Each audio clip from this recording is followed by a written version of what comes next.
Obrigado pela a vossa agradável presença e também porque nós estamos agora a fechar mais um estudo de um trimestre.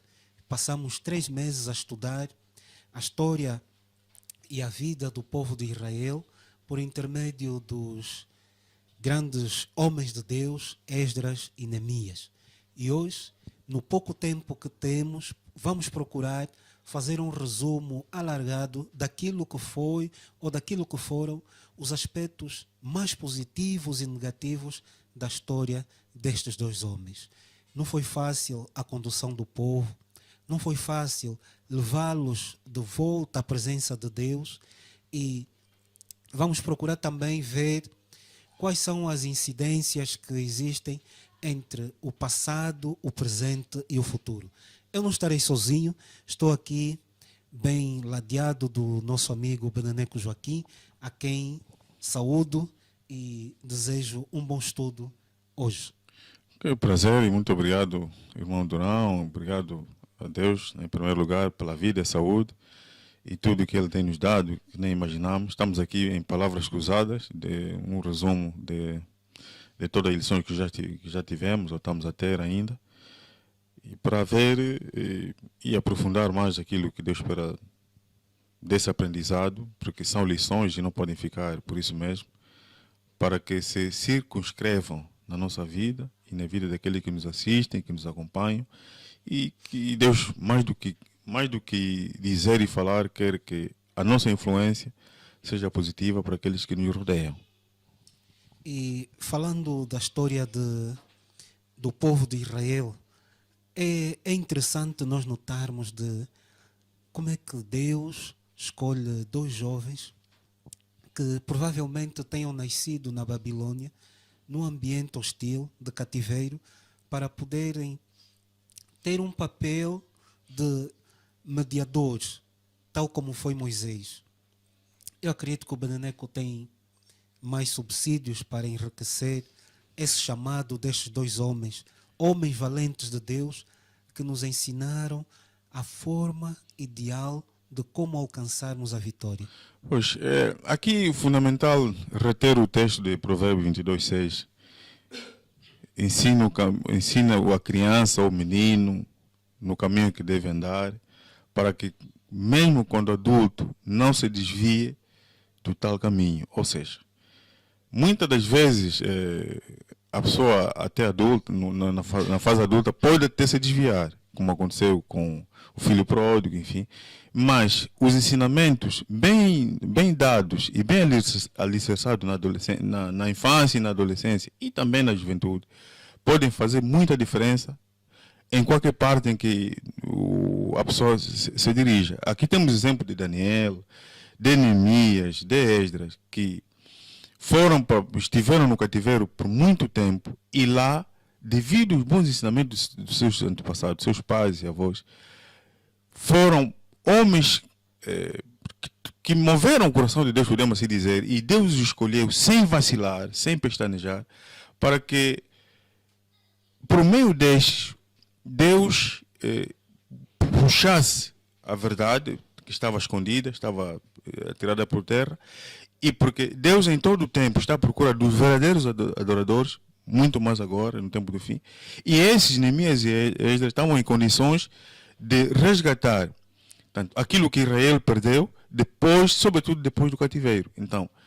eles, no caso Esdras, estava muito versado ao sacerdócio, até porque historicamente é descendente de Abraão e também de Moisés, e dizíamos há pouco, os ensinos da Torá eram a paixão dele, e não queria viver não queria viver só com ele, não queria comer só para ele, queria partilhar com os outros, e Deus o usou e muito bem para influenciar todos aqueles que estavam a regressar para Jerusalém, para que, para além da reconstrução dos muros e da própria cidade, que era mais a parte de Neemias, a parte da administração, mas o encontro pessoal, a comunhão com Deus tivesse em primeiro lugar, para que tudo andasse conforme assim diz o Senhor.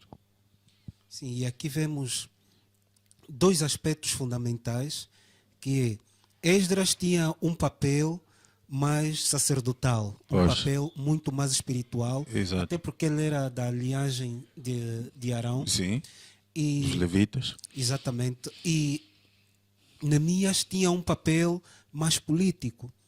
E nós vemos aqui estes dois homens a orarem e a jejuarem como nunca antes vimos na Bíblia um outro líder a fazer. Exatamente. Sim, os autores enfatizaram esse aspecto, que em toda a Bíblia, quase, sem medo de errar, não há relatos muito aprofundados, né? Não há um destaque de líderes que oraram muito e jejuaram muito para que Deus os conduzisse, como Esdras e Neemias. E aqui há um aspecto que eu também gostaria de partilhar com os amigos que nos assistem, que é o seguinte: nós sabemos que Esdras, quando chegou, provavelmente o templo de Jerusalém já tinha sido reconstruído. Exatamente, já. Mas os serviços no templo não funcionavam. E hoje a pergunta que eu faço para mim mesmo é: você frequenta uma igreja? Será que os serviços que eu e você prestamos a Deus são aqueles que o Senhor aceita? Porque Israel no passado tinha um grande templo, Exato. mas os serviços não agradavam o Senhor. Com certeza. Pois, e aqui houve uma altura em que Esdras ficou assim estranho, estupefacto e até muito admirado. Para que os serviços do templo andassem, os sacerdotes tinham que estar presentes fisicamente, e até porque muitos deles não tinham ido, ficaram no seu comodismo, preferiram ficar na sua vida lá no cativeiro, porque já tinham propriedades. Mas aqueles que tinham ido com Esdras, e também alguns com Neemias, estavam espiritualmente muito distante para o exercício da atividade do culto no templo. Quer dizer, aqueles serviços que o irmão Durão está aqui a dizer que são indispensáveis para que as pessoas adorem Deus em espírito e em verdade. Portanto, onde estão os sacerdotes? Eu sou chamado, mas exerço realmente esse papel, porque nós, de uma ou de outra forma, somos líderes, influenciamos a casa, os amigos, no emprego, enfim, na igreja. Querendo ou não, somos líderes. E Deus quer que primeiro estejamos muito próximo dele, sejamos amigos dele, para que a nossa influência seja positiva para com aqueles que a gente interage todos os dias. E falando dessa influência, Neemias cumpriu bem o seu papel. Exato. Sabemos que existiram vários opositores, e estão eles todos descritos nos livros de Esdras e Neemias, que nós conseguimos ver que nós, como líderes, precisamos ser homens e mulheres determinados. Com certeza. Porque reparem na determinação de Neemias, que mesmo debaixo de ameaças de morte, mas ele insistiu em incentivar o povo no sentido de terminarem a reconstrução dos muros. Exatamente. E Deus foi com Neemias e o povo, eles se armaram para se defender. Exatamente. E em 52 dias, um tempo recorde, eles conseguiram reconstruir os muros. Pois, para dizer também, amigos, irmãos que nos assistem, que Neemias e também Esdras confiavam, isso não temos dúvida, muito em Deus e no seu poder. Eles tinham paixão pela palavra do Senhor e isso lhes levava à comunhão. Mas isso não lhes punha de braços cruzados diante as ameaças dos inimigos do povo de Israel, citando Tobias, Sambalá, Gesem, enfim, e tantos outros, dizendo que, bom, nós já aceitamos o chamado. Estamos aqui com essa grande obra. A esses inimigos Deus vai fazer alguma coisa. Porque, veja, irmão Durão, há momentos em que Deus diz assim: parem, eu vou agir. E Deus age. Mas há outros momentos em que ele diz: preparem-se, a vitória vos será entregue. Então, Neemias não ficou cruzado. Bom, eles estão nos ameaçar, vamos ficar aqui, depois Deus vai agir. Ou seja, eu até ainda acrescento mais. Nós estamos a caminhar, o leão vem à nossa direção. E eu fico parado. Bom, Deus vai afugentar o leão, mas estou diante de uma árvore. É melhor que eu suba a árvore para que Deus realmente impeça. Não porque ele não possa até parar, se eu tiver, mas é melhor que eu faça alguma coisa. Ou seja, diante das dificuldades, Deus espera que nós tenhamos ação para ele realmente agir. Não porque ele não queira fazer tudo, e até porque ele sabe tudo e faz tudo, mas ele quer saber se na prática nós dependemos dele. E para isso nós temos que agir. Por isso que armou o povo, uns tinham a espada numa mão e as colheres e outras ferramentas na outra mão. E outros a rodar a cidade dia e noite para que o inimigo não penetrasse. Portanto, um grande exemplo de liderança. É verdade. E depois aqui também nós vimos que neste capítulo é importante nós entendermos que o que estava em causa não era só a defesa de um povo. Exato. Estava em causa a vinda do Messias. Porque se Israel fracassasse, se Israel deixasse de existir como nação, naquele preciso momento, a tribo de Judá havia de desaparecer. E desaparecendo a tribo de Judá, de onde é que nasceria o Messias? Exatamente. Por isso é que Deus conduziu e bem esse processo. E nos momentos de crise, é preciso realçar isso, porque eles viviam, já tinham se passado, ou seja, estão a viver o período profético das 70 semanas. Exato. Quer dizer que Esdras e Neemias e aquela geração já esperavam a vinda prometida do Messias que viria a salvar o mundo desde Adão até os que ainda vão nascer mais à frente. Por isso, em momentos de crise, Deus teve que agir por Neemias e também Esdras de forma radical para que aqueles males que estavam a perturbar a adoração verdadeira ao Deus de Israel, o Deus de todos nós, o Criador, fossem banidas. Ou seja, houve uma altura em que Neemias, cumprindo o que tinha sido estabelecido, voltou para a Pérsia, e depois de tudo estar organizado por ele e por Esdras, o povo envolveu-se em casamentos mistos. E isso afetaria aquilo que o irmão Doran disse muito bem. E comprometeria mesmo a vinda do Messias, porque as mulheres que estavam a entrar no seio de Israel eram idólatras e estavam a trazer a adoração paganizada, que comprometeria, de que maneira comprometer a verdadeira adoração. O Messias não ia nascer, não era, em momento algum, isso é impensável, num meio idólatra. Portanto, passou-se em revista aqui o exemplo de Salomão, e nós podemos até estender até de David, de que, por um momento, eu até tenho dito mais, Salomão quase perdeu a vida eterna por más escolhas. É no tempo de Salomão, por se juntar a muitas mulheres idólatras, que elevou os impostos e Israel se dividiu em 10 para norte, 2 para o sul, e as do norte desapareceram no mapa. Completamente. Então, nós vamos continuar com este assunto, que sabemos que também é do seu inteiro agrado. Vamos fazer uma pausa e o Beneneco vai anunciar o momento musical que vamos ter agora. Pois, gentilmente teremos a presença da nossa irmã Eunice Ferreira, que vai nos brindar uma melodia especial com o título Bem Junto a Cristo, Meu Louvor é Teu. É sempre a gentileza da nossa Igreja de 27º dia de A20. Vossa atenção.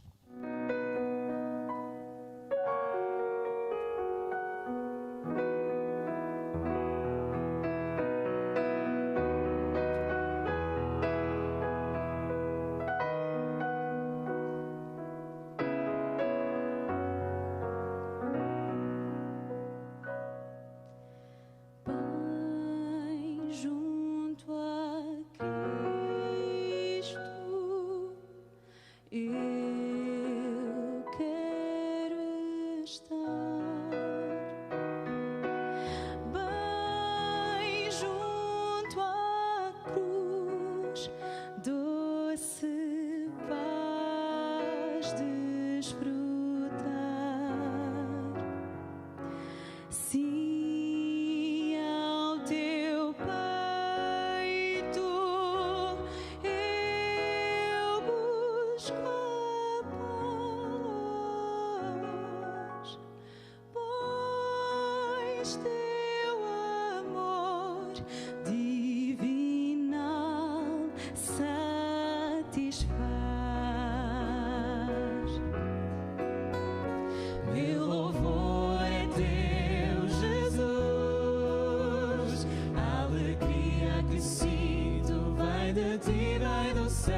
Então estamos de volta e depois de uma música que nos fala da alegria de estarmos com Cristo no céu, esta eternidade que é um momento esplendoroso da nossa fé cristã, nosso desejo é que esta música tenha tocado fundo no seu coração.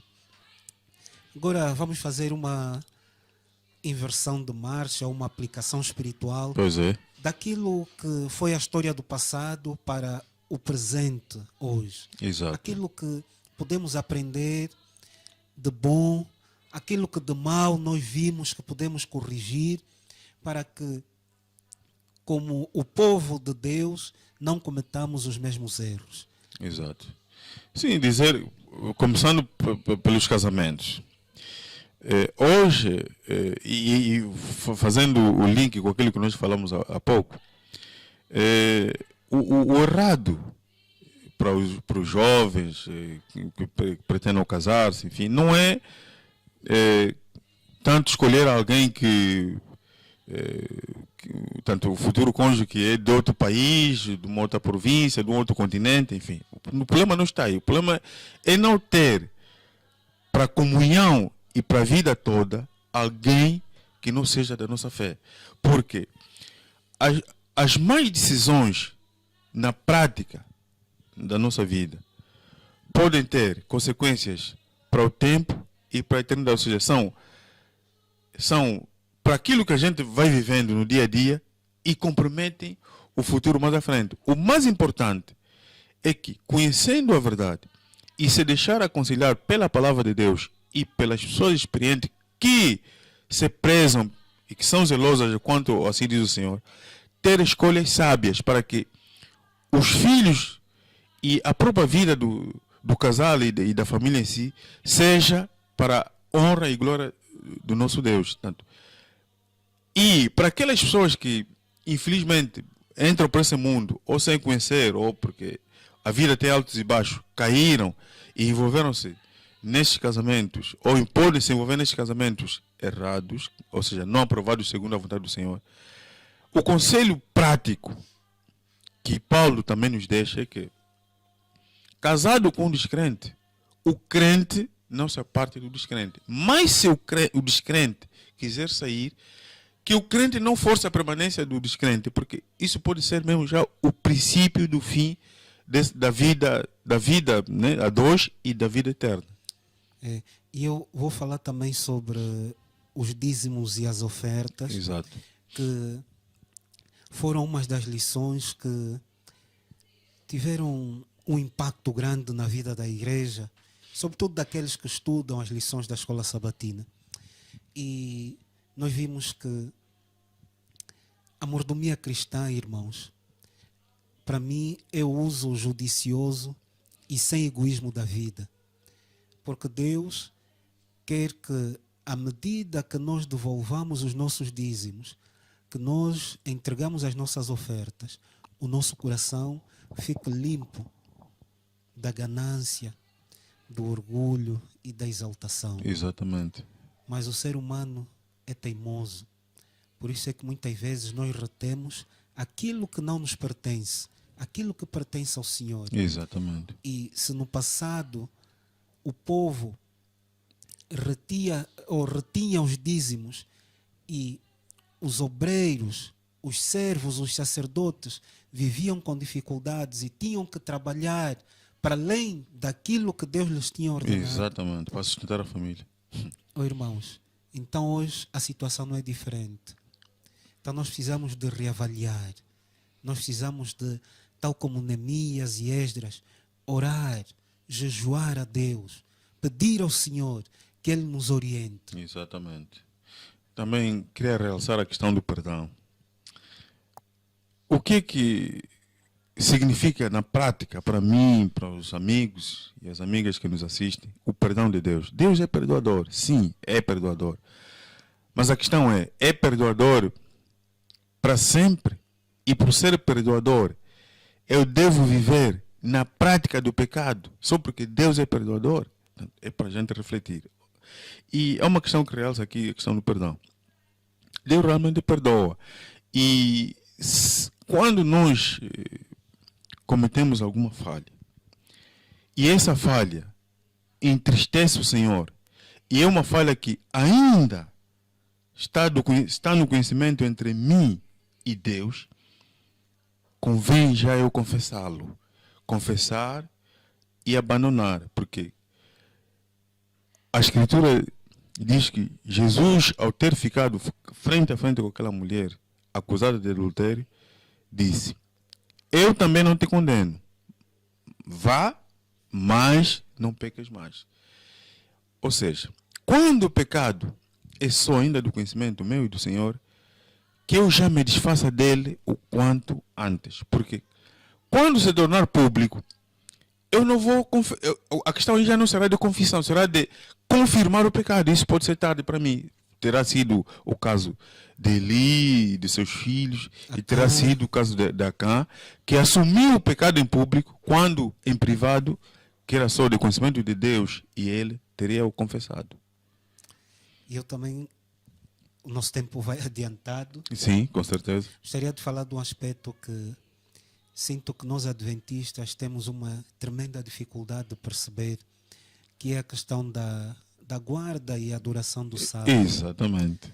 Meus irmãos, Jesus, que é o Senhor do sábado, quando esteve neste mundo, por causa dos erros que os filhos de Israel foram cometendo ao longo da história, eles não conseguiram compreender que o sábado é um dia para se fazer o bem. Exato.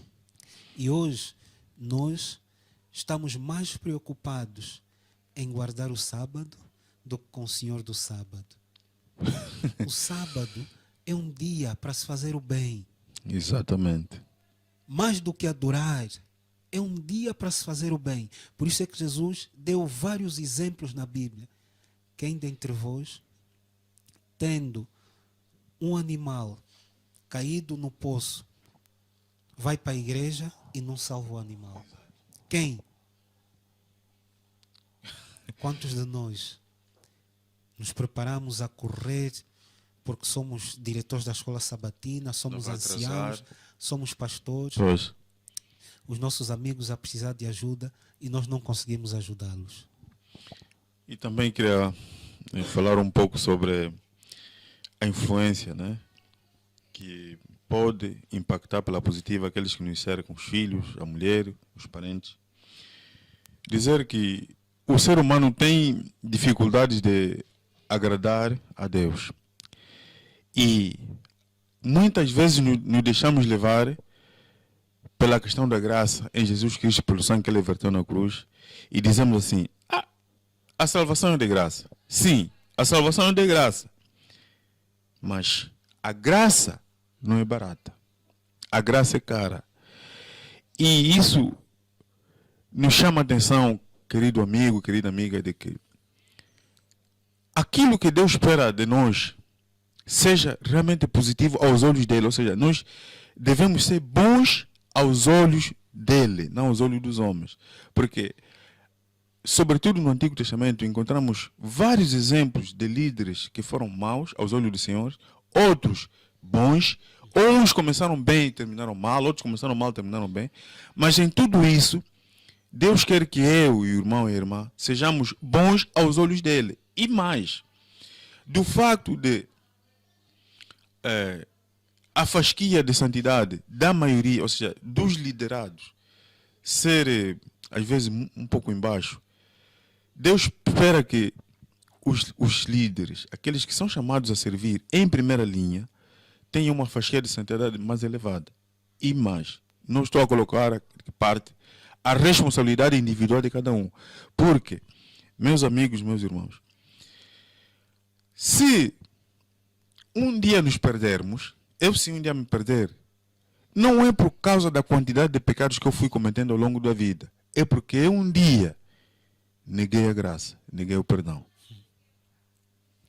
E, em jeito de conclusão, eu diria que no meio de tanta ingratidão do povo, no meio de tanta irresponsabilidade do povo de Israel, que no fundo também é a nossa própria condição. Com certeza. Esdras e Neemias mantiveram-se fiéis a Deus. Eles podiam ter desistido. Eles podiam nunca mais ter voltado. E tinham motivos para isso. Tinham motivos para isso. Mas a fidelidade destes dois homens deve nos mover e nos inspirar a fazermos o melhor para Deus. Não importa se você não é líder, se você apenas ouve, se você apenas assiste. Meu irmão, você em algum círculo exerce influência sobre outras pessoas. Exatamente, é verdade isso. Que as pessoas nos estão a observar. Então, que a nossa fidelidade seja a marca que inspire as pessoas para Deus. Amém. Tudo já foi dito, nosso tempo já foi. Dizer que esperamos que o Espírito Santo, e nisso nos colocamos de coração aberto para Ele, nos use todos os dias para que a cada trimestre as lições da Bíblia realmente transformem a nossa vida. Porque não pode, como diz um outro, não pode ser parte da nossa vida, receber, tanto comprar o manual da escola sabatina, estudar as lições, se calhar até apresentá-las bem, depois arquivá-las. Não, arquivá-las em nosso coração para serem o tal manual de instrução, né, na nossa vida diária, para influenciar os filhos, a mulher, o marido, os parentes, e ser realmente aquele toque que Deus espera nessa caminhada no tempo do fim. Porque se em 52 dias os muros e a obra em Jerusalém foi concluída, agora no tempo do fim, num tempo recorde, Deus conta comigo, com o irmão Durão, com as pessoas que nos assistem, para que a obra dele seja terminada e venha nos buscar e viver com ele para sempre. Amém. Amém.